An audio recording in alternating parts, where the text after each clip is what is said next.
الرمان يفاجئ محبيه يوما بعد يوم، ما يجعله في مقدمة الأغذية المفيدة. فقد كشف علماء سويسريون مكونا خارقا لهذه الفاكهة يجعلها قادرة على مكافحة شيخوخة العضلات والأنسجة.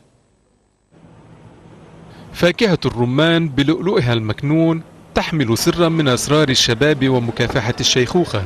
هذا ما توصل إليه العلماء في معهد EPFL السويسري.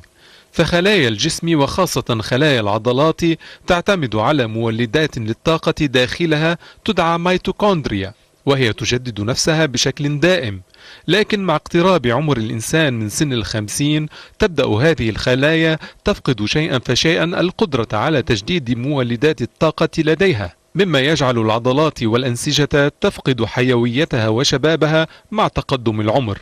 وما تفعله فاكهة الرمان هي أنها تقوم بدور أساسي في منع هذه الشيخوخة. فعندما يتناولها الإنسان تدخل إلى أمعائه وتتفاعل أحد مكونات الرمان ويدعى إلاجيتنز مع نوع محدد من البكتيريا، وهذا التفاعل يؤدي إلى فرز جزيئات تدعى يورولاثين A التي تدخل الخلايا وتقوم بتنشيط مولدات الطاقة داخلها، مما يعيد لها شبابها ونشاطها المعهود. قمنا بتجربة اليوراليثين A على الدود، فلاحظنا أن حياته زادت بنسبة 50%. ثم قمنا بتجربتها على الفئران ولاحظنا تحسن أدائها بنسبة 40%، وهذا ما شجعنا على بدء التجارب على البشر. وقد بدأ علماء معهد EPFL السويسري تجاربهم السريرية على 30 متطوعا، ويأملون بأن تكون النتائج واعدة.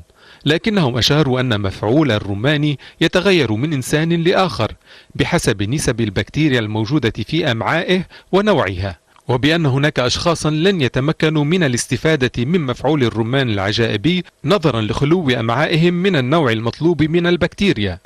فاكهة الرمان منذ القدم يصفونها بالفاكهة العجائبية.